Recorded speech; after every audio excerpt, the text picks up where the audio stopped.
wabarakatuh. Kembali lagi bersama saya Yemi Kristianingsih, calon guru penggerak angkatan 8 dari SMP Negeri 6 Kota Blitar. Pada kesempatan kali ini saya akan melakukan kegiatan wawancara dengan mewawancarai kepala sekolah dalam menunaikan tugas modul 3.1 demonstrasi kontekstual terkait dengan pengambilan keputusan berbasis nilai-nilai kebajikan universal sebagai pemimpin. Berikut adalah video wawancara saya. Assalamualaikum warahmatullahi wabarakatuh. Waalaikumsalam warahmatullahi wabarakatuh. Selamat Ibu. Baik, Alhamdulillah. Suaranya Ibu Kepala Sekolah, Ibu Kristiana. Yang pertama saya kesini tujuannya adalah untuk melengkapi tugas saya. Saya adalah calon guru penggerak angkatan ke-8 dari SMP Negeri 6 Blitar. Dengan kawan-kawan Ibu, kami mendapatkan tugas untuk melengkapi tugas dari modul 3.1 yaitu demonstrasi kontekstual terkait dengan pengambilan keputusan dan nilai-nilai kebajikan universal. Jadi kami ingin mendapatkan ilmu, mendapatkan gambaran dari sosok seorang pemimpin di SMP Negeri 6 Blitar. Itu titik kegiatan SPT. Mendapatkan tugas untuk mewawancarai. Apa yang bisa saya bantu? Baik, Bu. Yang pertama saya ingin ini Bu menanyakan caranya Bu Titi sebagai Ibu Kepala Sekolah di SMP Negeri 6 Blitar ini dalam mengidentifikasi masalah di awal itu bagaimana Bu?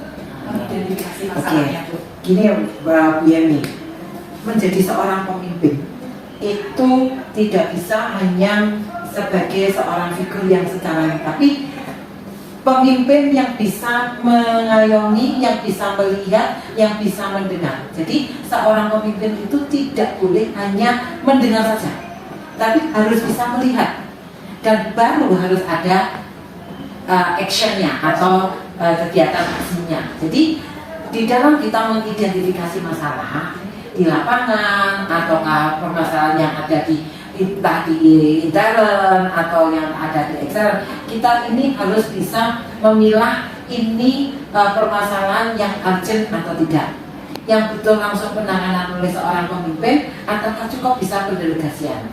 Suatu misal begini, kasus secara internal saja, bahwa seorang pemimpin itu tidak bisa hanya mendengarkan satu orang, katakan dulu kan namanya APS, asal Bapak senang, ya asal Bapak suka APS, tidak bisa. Kita harus mendengarkan, oke, yuk kita dengarkan. Kemudian kita pelajari kasus per kasus itu. Nah, setelah itu kita baru melihat benarkah apa yang disampaikan oleh si A. Di lapangan harus kita sesuaikan. Ternyata, nah ini baru kita bisa melakukan, oh ini permasalahan bisa diselesaikan secara ini, oh ini bisa diselesaikan secara persamaan. Contohnya, ada permasalahan antara guru A dengan guru B. Selama ini misalkan ada contoh seperti itu. Mereka ini ada supaya permasalahan ini segera selesai. Ya betul, namanya penanganan seorang pemimpin. Pemimpin di sini bisa sebagai kepala sekolah, bisa sebagai orang tua, bisa sebagai sahabat, bisa sebagai teman atau sebagai apa. Jadi menempatkan di situ, diajak ngomong, dikumpulkan bersama. Karena ada cerita si A, ini. Kita nggak bisa harus mendengarkan ini saja. Kita harus mendengarkan dari sini. Nah, kemudian baru kita persatukan. Akhirnya apa? Ketemu titik persoalan. Jadi gitu, mengidentifikasi masalah itu adalah kita harus bisa memilah dan memilih dulu serta mendengarkan, melihat, baru action atau pelaksanaan. Itu jadi harus dari segi sisinya harus banyak, harus bekerja sama, berkolaborasi dengan yang ada di masalah. Kalau ada masalah biasanya begini Bu, misalkan terkait ada masalah dengan siswa, identifikasinya itu langsung Ibu sendiri ke siswa atau melalui mana dulu gitu identifikasinya? Enggak, ada siswa yang masalah gitu, kasusnya mungkin aja Anda tidak masuk sekian bulan, mengidentifikasinya itu dari mana? Dari wali kelas. Dari wali kelas Ditanya dulu. Kenapa permasalahannya? Sudah ditanyakan? Sudah di home base? Sudah dipanggil orang tuanya? Baru ke PK. Wali kelas harus bekerja sama dengan panggil orang tuanya. Berapa kali? Rekam mediknya itu harus ada, jejak digitalnya harus ada. Saya nggak bisa langsung saya terjun gini, enggak. Prosedurnya itu dari situ. wali kelas menggandeng dengan BK. Oh sudah mentok, yuk BK wali kelas ke kesiswaan. Kesiswaan sudah mentok, baru kepala sekolah turun untuk menentukan itu. Nggak bisa. Oh semua gitu ya, itu namanya arogansi. Arogansi seorang pemimpin. Baik. Kemudian Ibu yang ini Bu selanjutnya pada saat menjalankan pengambilan keputusan kasus atau yang ada di sekolah, pastikan ada dua kepentingan, ada dilema etika, kemudian ada bujuk moral. Ini langkah-langkahnya itu bagaimana Bu agar semuanya bisa terwadahi, terfasilitasi semua, pelayanan juga baik. Ini langkah-langkah yang biasanya Ibu ambil itu yang gimana tuh? Ya, itu dilema yang seringkali diketemukan seorang pemimpin seperti itu. Jadi ada dilema bujuk dilema etika dan ada bujuk moral. Satu misal begini, ada kegiatan, ada sisa bujuk moral. Sisa ini Bu. Nah, misalkan ada kegiatan, misalkan DKS. Ya. Bu, ada sisa anggaran DKS nih.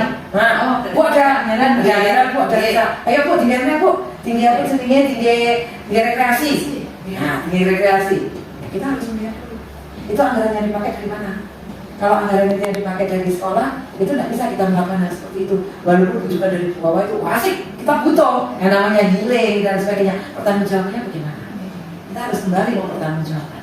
Apapun anggaran yang ada dikeluarkan oleh bendahara, baik itu ataupun anggaran yang dikeluarkan oleh anak, pun kita harus mempertanggungjawabkan. Tidak bisa kita harus mengambil, duit itu pakai. Terus ini, tak pakai, tak boleh, dia tidak boleh. Ini namanya bujuk moral. Bujuk moral. Walaupun itu kita juga paham, itu bisa dipakai untuk kesejahteraan dari teman-teman, panitia. Bisa, tapi kita harus bisa mempertanggungjawabkannya secara moral. Moral ada di atas yang paling berat. Kalau manusia sih masih yang di atas yang paling berat. Bujuk moralnya. Nah, kalau dilema etika di sini di dalam satu istilahnya gini Mbak, gini Bu Yeni, dilema etika misalkan gini. Tadi kita masih berbicara mengenai anggaran yang dipakai dari anggaran kuasa. Ya dilema etika di situ yang bisa kita lakukan gini. Kita sesuai dengan tupoksinya. Jadi anggaran yang kamu ajukan itu harus melalui prosedurnya dari bawah kesiswaan itu mengajukan satu proposal. Etikanya begitu. Tidak bisa serta-merta seorang kesiswaan langsung Bu, saya minta sekian. Tidak bisa. Etika dilema etikanya di situ. Walaupun contohnya penjenengan dengan saya terjadi sudah komunikasi yang baik banget, ibaratnya kayak kakak sama adik. Ya kita memang seperti itu.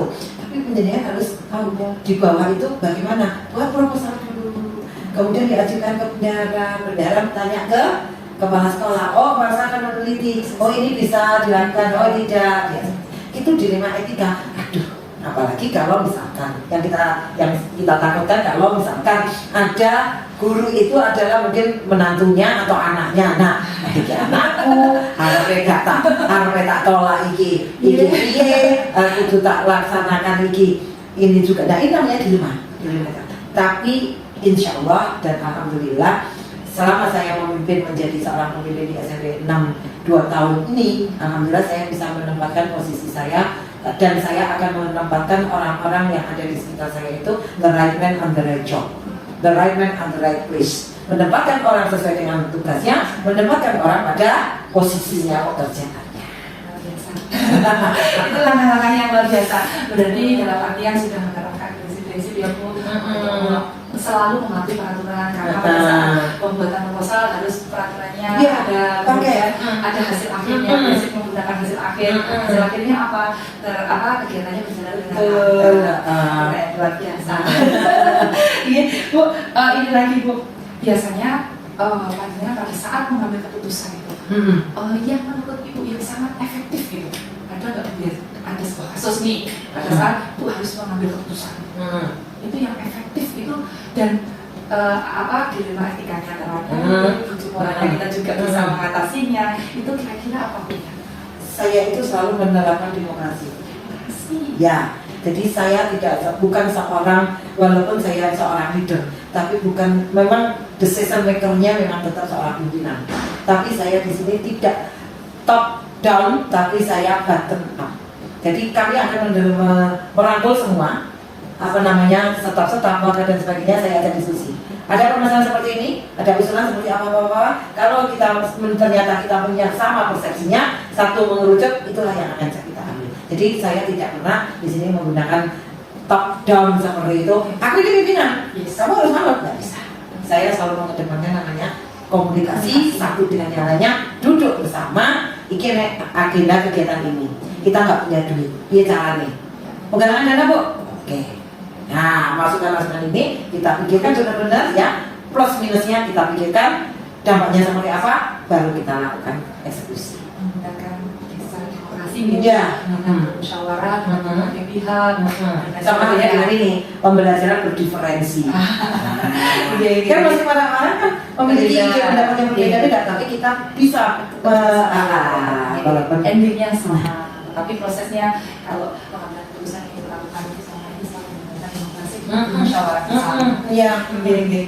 Bu, ada nggak selama menjabat jadi kepala sekolah ini tantangan yang sangat menurut panjenengan itu menantang sekali dalam sebuah pengambilan keputusan yang sangat menantang bagi panjenengan itu apa bu sebagai kepala sekolah ini? Ada, pasti ada. Saya itu tipikal orang yang suka challenge. Saya itu tipikal orang yang suka challenge. Jadi saya tidak pernah suka berdiam diri atau mengalir. Enggak, tapi saya selalu ingin mencari tantangan. Satu contoh, terobosan-terobosan yang bisa saya gunakan untuk inovasi sekolah ini. Itu satu contoh. Saya sampai 6 ini kan mau lomba UKS. Saya memberdayakan apa? Saya tantangannya memberdayakan orang tua. Saya katakan orang tua. Saya ajak ini berkolaborasi ya, iya. Saya tantang ini. Jadi tantangan pasti namanya tantangan itu minusnya banyak. Di apa istilahnya? Uang UUD ujung-ujungnya duit. Itu anggapan orang tua tambah.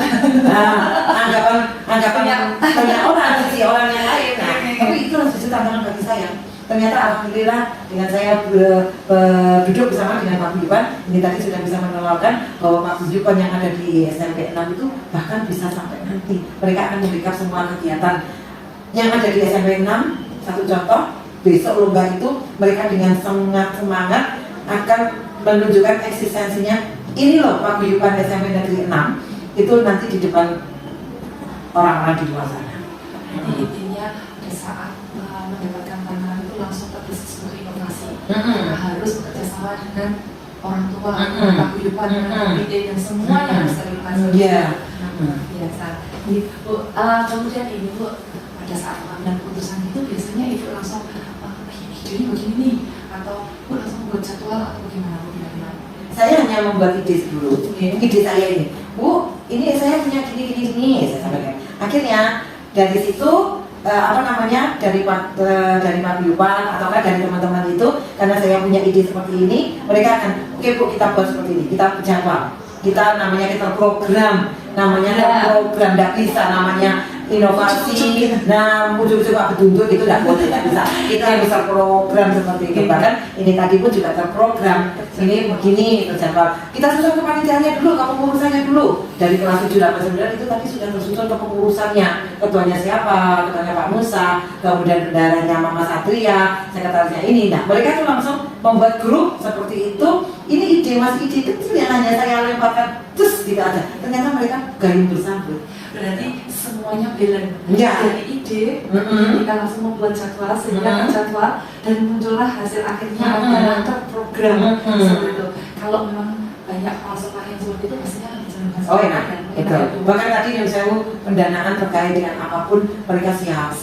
Ya, bahkan ini persiapan untuk lomba UKS ini yang Bu Yami tadi itu laporan dan suara dari 24 orang tua dari masing-masing kelas itu tadi. Untuk mereka ingin menciptakan kelasnya masing-masing itu nanti kayak jor-joran baik-baikan gitu yang ada di depannya, terus pendanaannya nanti untuk begini itu mereka seakan-akan ayo kita semua bareng-bareng yuk programnya dari sekolah ini kita Jadi, sekolahkan. guyub rukun Ya. gawe santoso. Gawe santoso. Luar biasa. Ini adalah apa ya? Hal-hal seperti ini kan harus kita bagikan, Bu. Iya. Mencari Satu kuncinya pokoknya komunikasi. Tidak diuang nih. Iya, orang tua itu sebenarnya kalau diuang nih, wah luar biasa. luar biasa. Terus kita bisa wenteng nanti. Iya. Ini Bu berbagi lagi pada kami. Kami kan mengumpulkan orang tua, kemudian menyampaikan apa yang akan dilaksanakan ke depannya. Ini pada saat penyampaiannya, pada saat mengambil keputusan lagi, faktor-faktor apa saja yang mempermudah prosesnya ini tadi Bu kira-kira. Saya dari publikan dari orang tua itu tadi sendiri yang peduli pada pendidikan. Oke, ini kata kuncinya peduli.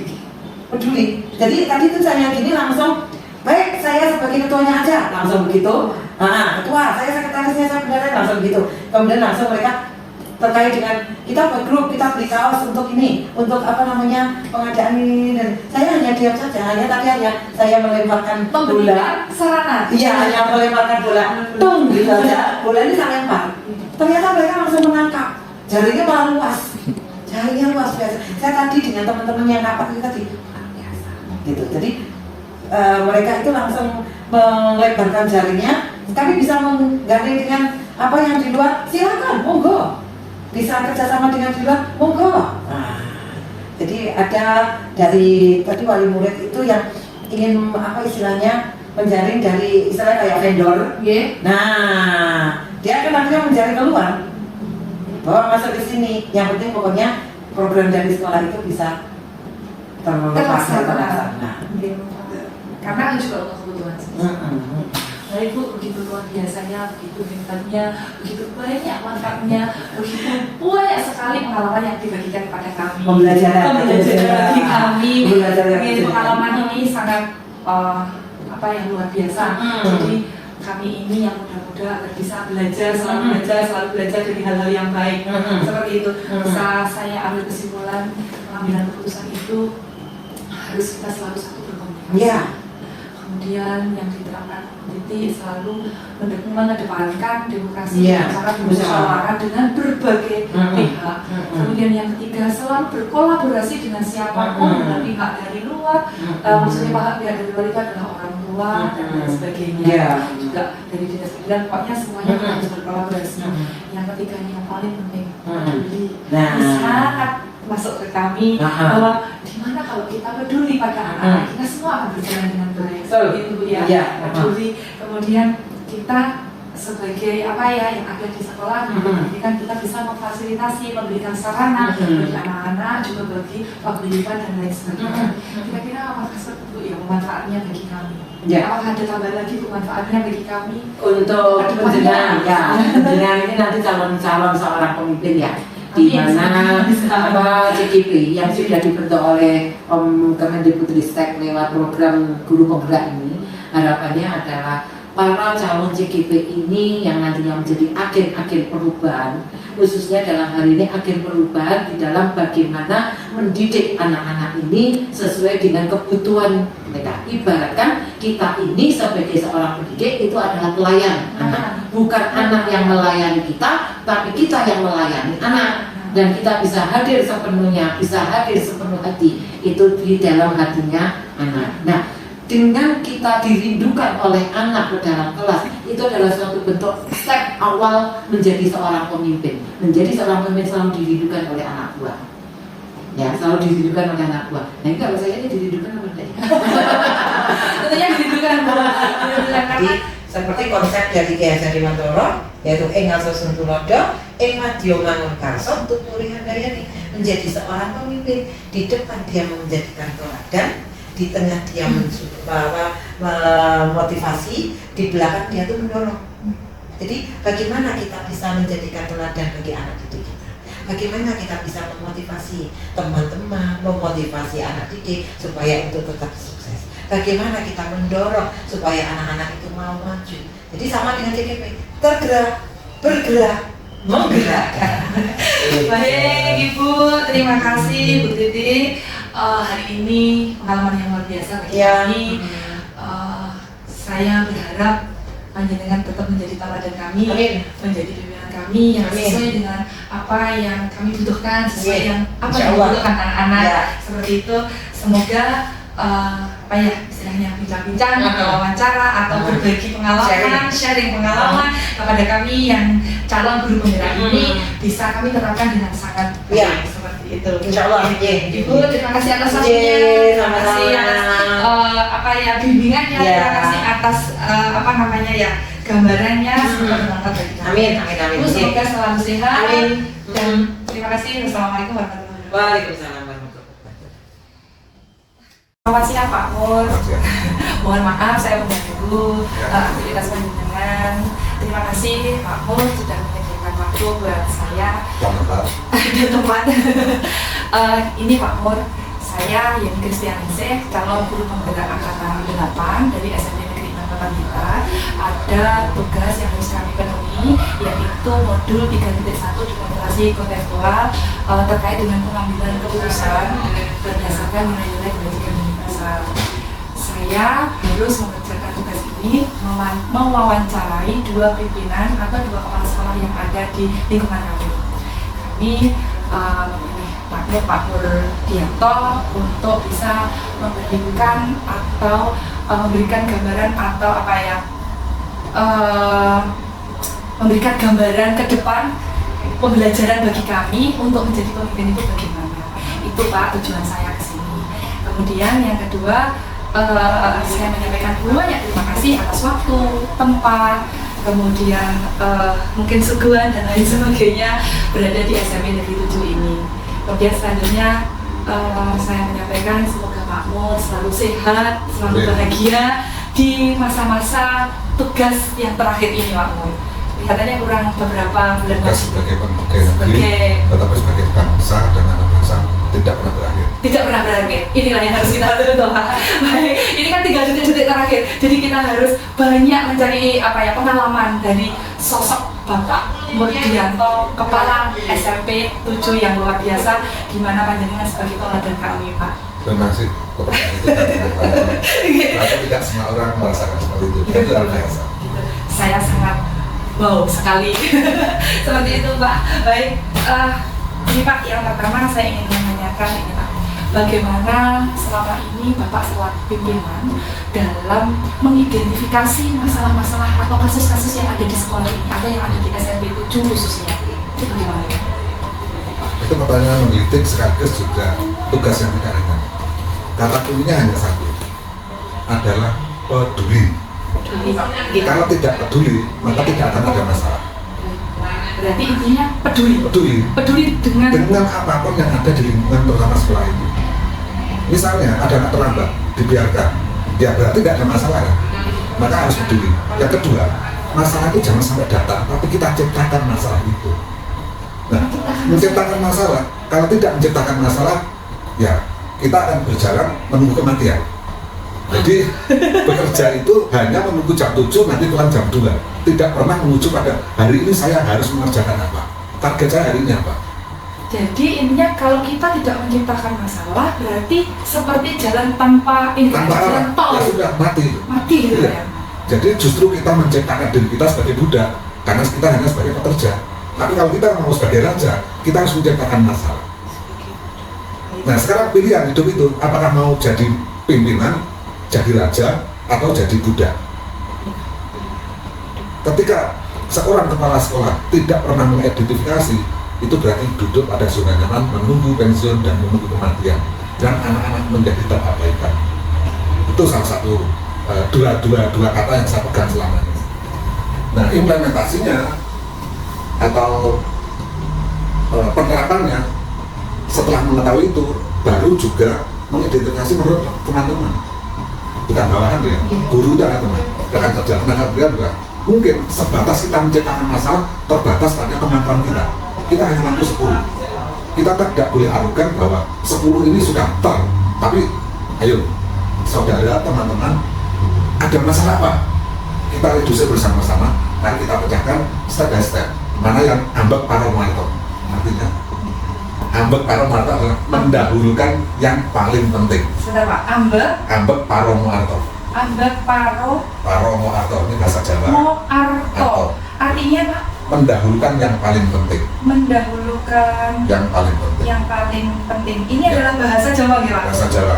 Oh, Ini pepatah yang saya pegang. Jadi ada masalah yang tidak harus diselesaikan hari ini. Mari kita redusir masalah itu adalah ini. Maka yang harus segera ada ini, contoh aja. Ada komputer. Tiba-tiba kita ambil komputer. Sementara listrik aja nggak mendukung. Ini kan kekonyolan. Maka kita ubah dulu. Kita butuh anak-anak pembelajaran lewat komputer. Maka harus ada komputer. Komputer harus ada listrik. Listrik harus ada wifi. Mana nih yang kita lakukan dengan dana yang ada? Kalau tidak ada masalah di dana ya oke bareng-bareng. Tapi kalau terbatas pada sesuatu masalah, kita jangan mundur pada kekurangan. Tapi kekurangan itu harus kita lengkapi dengan kemampuan kita. Boleh kita kehilangan kurang, boleh kita kehabisan Pak, tapi jangan sampai kehabisan akal. Disitulah harusnya seorang menurut saya. Menurut Pak Murdianto luar biasa. Jadi Pak Murdianto selama ini mengidentifikasi kasus itu yang pertama adalah peduli. Iya, itu dari dalam, dari yang sendiri, kemudian juga memberikan masukan dari guru, tenaga pendidikan, juga melibatkan orang tua, juga anak, juga lingkungan sekitar. Jadi sinergi, jadi seperti di dekatnya SMP 7 itu kan dari rumah-rumah penduduk yang tidak ber-KTP. Ya, kita bersinergi dengan pemerintah dan penduduk sekitar dan akhirnya. Jadi ini ya apa istilahnya holistik atau komprehensif lah, pokoknya menyeluruh. Simbiosis. Nah, yang itu harus simbiosis. Jadi Saling-saling. ya, dan jangan sampai muncul keinginan atau paradigma saya sekarang harus pencitraan. Itu yang tidak saya lakukan. Ya sudah, yang saya lakukan ya sudah. Yang penting memayu hayuning bawon ini gunanya itu pendidikan, membuat dunia ini damai sejahtera, dan saya ada gunanya bagi banyak orang. Orang. Berarti tetap yang nomor satu kita utamakan kita kolaborasi ya Pak. Ya. Dengan kolaborasi inilah semuanya akan tercipta. Ya. Oke Pak. Selanjutnya kira-kira pada saat Bapak itu mengambil sebuah keputusan, ini harus yang tadi sampaikan keputusannya harus A, B, C. Biasanya ini memikirkan dulu nggak Pak langkah-langkahnya. Langkah-langkahnya itu apa saja Pak kira-kira Pak? Yang pertama setelah mengidentifikasi masalah itu ya dalam bentuk itu kerja untuk rugi, untuk keputusan. Tapi dasarnya harus peraturan yang ada. Tidak boleh kita itu arogan ini karena kemauan seorang pimpinan. Tapi dasar apa kita gunakan? Ini ada masalah. Misalnya saya ingin membangun gedung ini menjadi 4 tingkat. Tapi ada regulasi bahwa SMP tidak boleh 4 tingkat. Biasanya tidak boleh nyebrang. Itu salah satu contoh.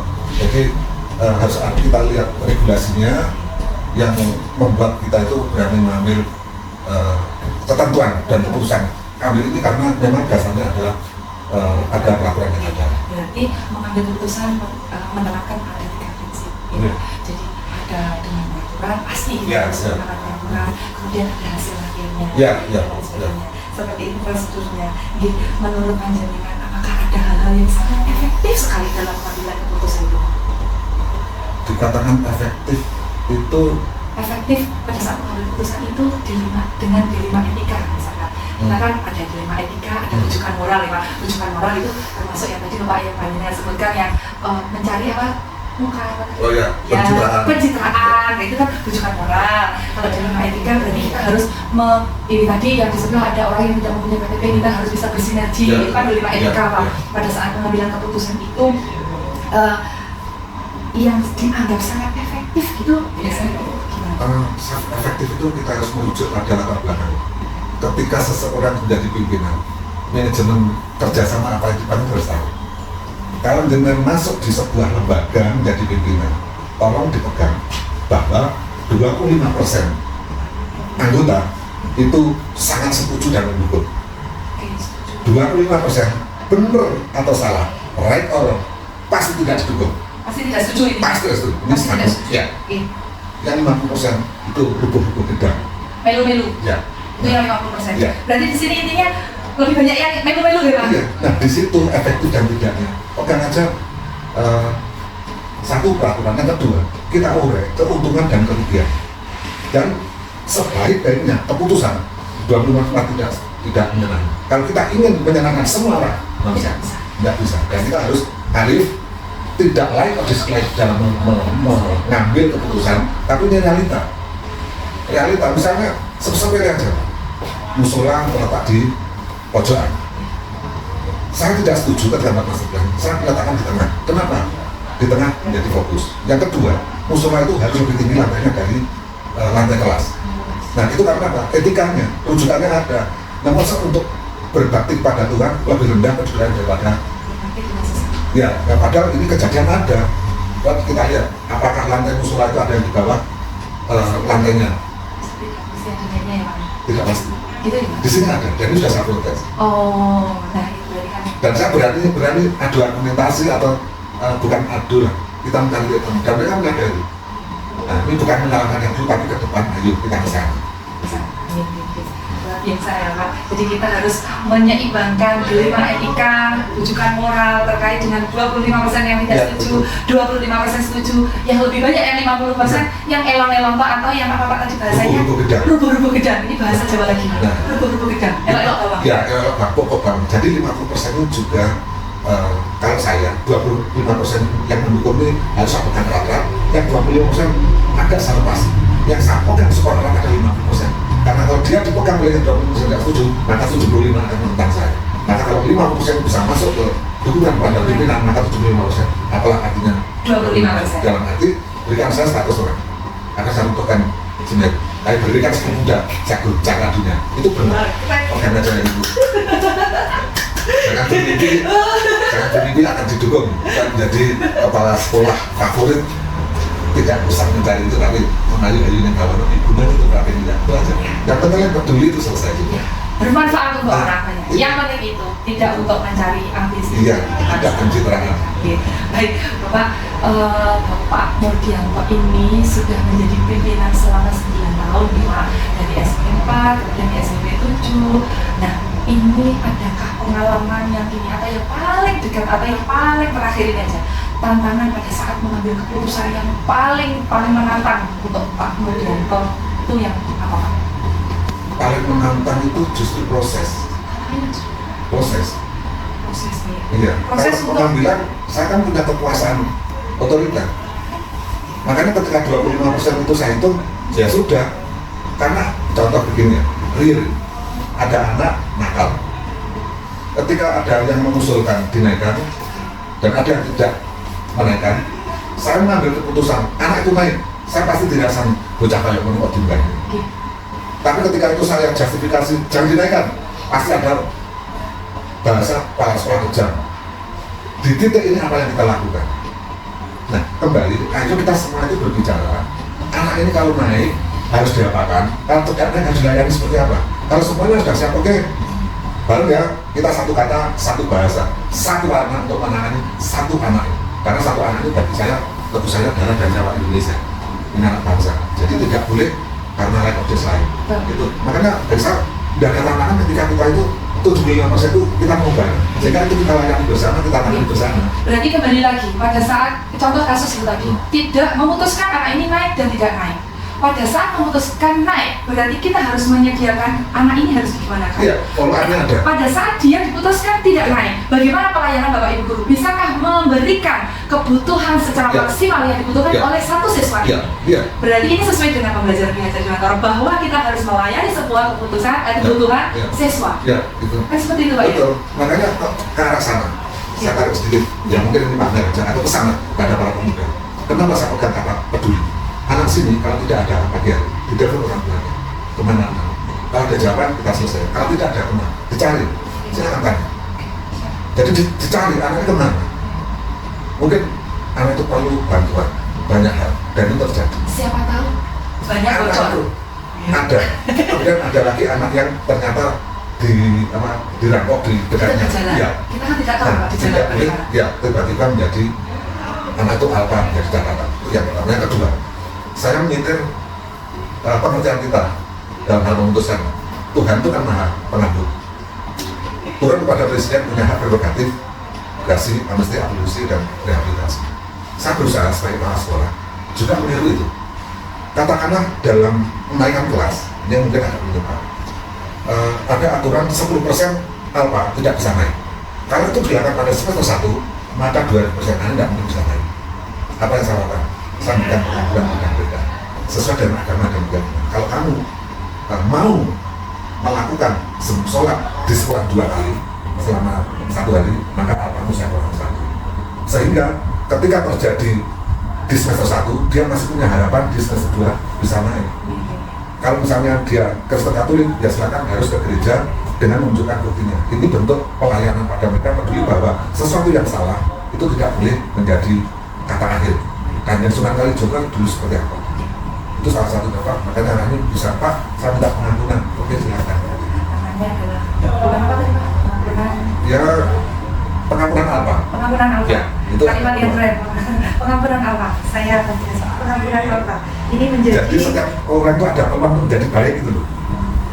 Jadi saya bisa menyimpulkan bahwa pengampunan alfa ini tidak melulu anak itu harus cerdas secara akademik.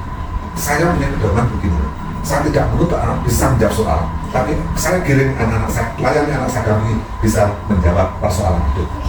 Baik, luar biasa. Menjawab soal gampang, tapi persoalan hidup Betul. tidak gampang. Teori karena mudah Ya. tapi kehidupan satu-satu. Nah, itu ya. Bagaimana caranya kita memberikan gambaran 45 tahun ke depan. Gitu. Caranya harus kuat betul. Bapak, selanjutnya pada saat menyelesaikan kasus, pada saat menyelesaikan masalah, pada saat pengambilan keputusan, Bapak itu biasanya mempunyai jadwal tersendiri atau menyesuaikan situasi saja atau bagaimana Pak? Mengagendakan jadwal atau tidak itu bagaimana? Kasus itu kan tidak diagendakan. Oke. Maka selama saya jadi pegawai negeri, jam dinas terbuka, tapi jam kerja tidak ada jamnya. Jam dinas sampai jam 14, tapi jam kerja 26 jam. Artinya ketika saya sudah tidur, dibangunkan sekalipun saya harus melayani masyarakat itu. Dan itu tidak teori. Benar kan sampai jam 10, jam 11 malam, ada orang telepon, Pak, anak saya tidak pulang. Apakah saya harus jawab? Sekarang bukan jam dinas. Tidak Pak, Nah. pernah jam 12 malam suruh nyari Biasa. Iya. Iya. Anaknya kalau katanya gini, anaknya kalau ditelepon gurunya mau ngangkat, tapi ditelepon orangnya nggak mau ngangkat. Iya. Nah, Itu ini berarti kita harus sadar Pak ya. Iya, jadi tidak ada namanya schedule ini punya masalah. Nah kalau masalah sekarang ini harus diselesaikan sekarang, ditunggu besok. Ya sudah selesai. Contoh lihat, anak saya ditelepon orang tua dari Hongkong, anaknya tidak pulang. Lapor ke sebuah sekolah bilang, lah ini tidak jam dinas. Lapor ke polisi, tunggu 1 kali 24 jam. Bayangkan seorang wanita, apa yang saya lakukan? Saya gerakkan kerenannya untuk cari. Dan alhamdulillah bisa ketemu. Dan hanya tidak mau selaksana, makanya selasi. Bukan suami yang baik, bukan semuanya baik. Tapi perlakuan sendiri, ayolah, ini anak bangsa, harus kita selamatkan. Coba kalau menunggu seorang anak SMP perempuan di bawah orang, ditunggu 1 kali 20 jam. Oke, memang sama SOP. Saya tidak punya SOP. Apa yang terjadi di anak bangsa ini? Ya, saya kalau dibatasi itu memang dedikasi dan loyalitas tanpa batas. Keluarga tetap prioritas. Artinya dua ini sinergi. Kalau kita batasi, ya seperti tadi saya katakan, bekerja hanya dibatasi waktu. Kalau saya target, anaknya harus bisa malu betul. Itu yang tetap saya pegang sampai saat ini. Oke, Bapak, ini banyak sekali pengalaman. Mungkin ini saya sedikit menyimpulkan kita itu sebagai seorang pemimpin harus mempunyai pegangan-pegangan yang sangat kuat. Yang Bapak terapkan adalah yang pertama visualisasi. Yang kedua, bagaimana cara menyelesaikan atau mengambil keputusan itu harus berdasarkan aturan, harus berdasarkan etika yang ada di lingkungan, harus membuahkan sebuah hasil akhir, bahkan itu yang akan dilakukan secara bersama-sama. Yang penting bukan karena life or dislike. Ya, itu tidak dalam apa namanya, tidak ada di dalam pengambilan keputusan kalau menurut saya seperti itu. Kemudian kita juga harus menciptakan masalah agar kita bisa selalu membuka wawasan kita bahwa di dunia inilah kita ini tidak hanya di yang lingkup kecil, mungkin berawal dari lingkup kecil, tapi kalau kita bisa bermanfaat bagi banyak orang itu akan luar biasa. Dengan kata sebenarnya yang Pokoknya ini bahwa nanti gunani tunggal pilihan. Saya bangun negara Sabang Desa. saya membangun negara Sabang Desa. Tidak usah kita jadi pejabat, tidak harus kita jadi pejabat baru mengambil keputusan, tapi sekecil apapun saya harus mengambil sikap dan cara untuk membangun negara. Bapak, terima kasih untuk komunikasi kita hari ini, wawancara kita kali ini, atau tentunya saya yang sangat membutuhkan ilmu, membutuhkan pengalaman, membutuhkan gambaran dari seorang pemimpin yang luar biasa di salah satu SMP yang ada di Kota Blitar, yaitu SMP 7, Bapak Mugianto. Terima kasih sekali atas waktunya, Bapak. Cukup sampai di sini saja untuk